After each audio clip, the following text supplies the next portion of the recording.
ನಮಸ್ತೆ ವೀಕ್ಷಕರೇ, ಲಾ ಪಾಯಿಂಟ್ಗೆ ಸ್ವಾಗತ. ಇವತ್ತು ಪಿತ್ರಾರ್ಜಿತ ಆಸ್ತಿಯನ್ನು ಯಾವ ಕಾಲದಲ್ಲಿ ನಾವು ಪಡಿಬಹುದು, ಯಾವಾಗ ಅದರ ಮೇಲೆ ನಮಗೆ ಹಕ್ಕು ಬರುತ್ತೆ ಅನ್ನೋದರ ಕುರಿತು ನಾನು ಇನ್ಫಾರ್ಮೇಷನನ್ನು ಕೊಡ್ತಾ ಇದ್ದೀನಿ. Welcome back to law point. ಇಲ್ಲಿ ಮೊದಲನೇದಾಗಿ ನಾವು ಈ ಒಂದು ಪಿತ್ರಾರ್ಜಿತ ಆಸ್ತಿ ಪಡೆಯುವ ಮೊದಲು ಅಥವಾ ಕೇಸ್ ಹಾಕುವ ಮೊದಲು ಒಂದು ಮಹತ್ವದ ತೀರ್ಪಿನ ಬಗ್ಗೆ ತಿಳಿದುಕೊಳ್ಬೇಕಾಗತ್ತೆ. ಅಂದರೆ ಕೇಸ್ ಹಾಕಿದವರ ಒಂದು ತೀರ್ಪು ಏನಾಯಿತು ಅನ್ನೋದರ ಬಗ್ಗೆ ತಿಳಿದುಕೊಂಡು ನಾವು ಸಂಪೂರ್ಣ ಮಾಹಿತಿಯನ್ನು ತಿಳಿದುಕೊಳ್ಳೋಣ. ಇಲ್ಲಿ ಉಮಾದೇವಿ ವರ್ಸಸ್ ಆನಂದ್ ಕುಮಾರ್ ಅವರ ಒಂದು ಕೇಸ್ನಲ್ಲಿ ತೀರ್ಪು ಏನು ಬಂತು, ಇಲ್ಲಿ ಏನಾಯಿತು, ಏನು ನಿರ್ಧಾರ ಬಂತು ಅನ್ನೋದರ ಬಗ್ಗೆ ತಿಳಿದುಕೊಳ್ಳೋಣ. ಕೇಸ್ ಮೊದಲನೇದಾಗಿ ಬೆಂಗಳೂರಿನ ಪಟ್ಟಂಗೆರೆ ಗ್ರಾಮದ ಸರ್ವೆ ನಂಬರ್ 6/1 ಸುಮಾರು 1 ಎಕರೆ 13 ಗುಂಟೆ ಜಮೀನಿಗೆ ಸಂಬಂಧಪಟ್ಟದ್ದಾಗಿರುತ್ತೆ. ಇಲ್ಲಿ ವಾದಿ ಏನು ಮಾಡ್ತಾರೆ ಅಂದರೆ, ಕೇಸ್ ಏನಂತ ಹಾಕ್ತಾರೆ, ಈ ಆಸ್ತಿ ನಮ್ಮ ತಂದೆಯವರ ಪಿತ್ರಾರ್ಜಿತ ಆಸ್ತಿ ಆಗಿದೆ, ನಮಗೆ ಇದರಲ್ಲಿ ಪಾಲು ಬೇಕು ಅಂತ 2023ರಲ್ಲಿ ಕೋರ್ಟ್ಗೆ ಹೋಗ್ತಾರೆ. ಆದರೆ ಇದೇ ಆಸ್ತಿಗೆ ಸಂಬಂಧಪಟ್ಟಂತೆ 1968ರಲ್ಲಿ ಪಾರ್ಟಿಷನ್ ಡೀಡ್ ಅಂದರೆ ವಿಭಜನಾ ಪತ್ರ ಆಗಿರುತ್ತೆ. ಮತ್ತು 1978ರಲ್ಲಿ ಸೇಲ್ ಡೀಡ್ ಅಂದರೆ ಮಾರಾಟ ಪತ್ರ ಕೂಡ ನೋಂದಣಿಯಾಗಿ ಬೇರೆಯವರ ಕೈ ಸೇರಾಗಿರುತ್ತೆ.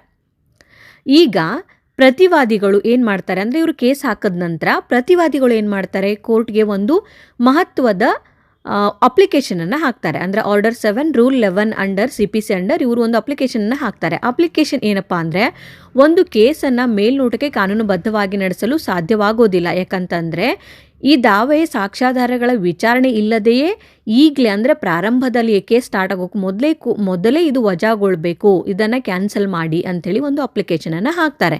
ಅವರ ಒಂದು ವಾದ ಏನಾಗಿರುತ್ತಪ್ಪ ಅಂದರೆ, 1978ರಲ್ಲಿ ಈ ಆಸ್ತಿ ಮಾರಾಟವಾಗಿದೆ. 45 ವರ್ಷಗಳ ನಂತರ ಇವರು ಬಂದು ಅಂದರೆ 2023ರಲ್ಲಿ ಪಾಲನ್ನು ಕೇಳ್ತಾ ಇದ್ದಾರೆ. ಇದು ಲಿಮಿಟೇಷನ್ ಆ್ಯಕ್ಟ್ ಅಂದರೆ ಕಾಲಮಿತಿ, ಟೈಮ್ ಮೀರಿ ಹೋಗಿದೆ, ಇದರ ಅಡಿಯಲ್ಲಿ ಇದು ಬರೋದಿಲ್ಲ ಅಂಥೇಳಿ ಪ್ರತಿವಾದಿಗಳು ವಾದವನ್ನು ಮಾಡ್ತಾರೆ. ಇದರ ಒಂದು ತೀರ್ಪು ಏನಪ್ಪ ಆಗುತ್ತೆ ಅಂದರೆ, ವಿಚಾರಣೆ ಮಾಡಿದಂತಹ ನ್ಯಾಯಾಲಯ ಈ ಒಂದು ವಾದವನ್ನು ಒಪ್ಪಿಕೊಳ್ಳುತ್ತೆ, ದಾವೆಯನ್ನು ವಜಾಗೊಳಿಸುತ್ತೆ.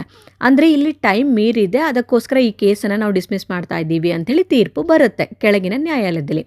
ಆದರೆ ಕೇಸ್ ಹಾಕಿದವರು ವಾದಿಗಳು ಏನು ಮಾಡ್ತಾರೆ ಅಂತಂದರೆ, ಹೈಕೋರ್ಟ್ಗೆ ಅಪೀಲನ್ನು ಹೋಗ್ತಾರೆ. ಹೈಕೋರ್ಟ್ ಏನು ಹೇಳುತ್ತಪ್ಪ ಅಂತಂದರೆ, ವಿಚಾರಣೆಯನ್ನು ಮತ್ತೆ ನಡೆಸಿ, ಇಲ್ಲಿ ಸಾಕ್ಷ್ಯಗಳು ಕೂಡ ಇಂಪಾರ್ಟೆಂಟ್ ಆಗುತ್ತೆ ಅಂತ ಹೇಳಿ ಮತ್ತೆ ಕೆಳ ನ್ಯಾಯಾಲಯಕ್ಕೆ ವಿಚಾರಣೆಯನ್ನು ನಡೆಸಲು ಹೇಳುತ್ತೆ.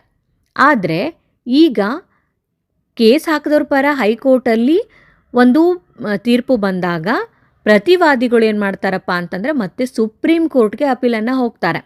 ಇಲ್ಲಿ ಸುಪ್ರೀಂ ಕೋರ್ಟ್ ಏನು ಹೇಳುತ್ತಪ್ಪ ಅಂತಂದರೆ, ಒಂದು ದಾಖಲೆ ಸಬ್ ರಿಜಿಸ್ಟರ್ ಆಫೀಸ್ನಲ್ಲಿ ರಿಜಿಸ್ಟರ್ ಆದರೆ ಅಂದರೆ ನೋಂದಣಿ ಆದ ಕ್ಷಣದಿಂದ ಇಡೀ ಜಗತ್ತಿಗೆ ಈ ವಿಷಯ ತಿಳಿಯುತ್ತೆ ಎಂದು ಕಾನೂನು ಭಾವಿಸುತ್ತೆ. ನನಗೆ ನೋಂದಣಿ ಆಗಿದ್ದು ಗೊತ್ತಿರಲಿಲ್ಲ ಅಥವಾ ರಿಜಿಸ್ಟ್ರೇಷನ್ ಮಾಹಿತಿ ನನಗೆ ತಿಳಿದಿರಲಿಲ್ಲ ಎಂದು ಹೇಳಿದ್ರೆ ಅದು ಸರಿಯಲ್ಲ ಅಂತ ಹೇಳುತ್ತೆ.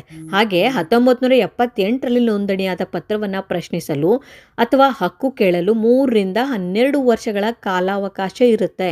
ಆದರೆ 45 ವರ್ಷಗಳ ನಂತರ ಬರುವುದು ಕಾನೂನಿನ ಪ್ರಕ್ರಿಯೆಯನ್ನು ದುರುಪಯೋಗಪಡಿಸಿಕೊಳ್ಳೋದು ಸರಿ ಅಲ್ಲ ಎಂದು ಕೋರ್ಟ್ ಅಭಿಪ್ರಾಯ ಪಡುತ್ತೆ.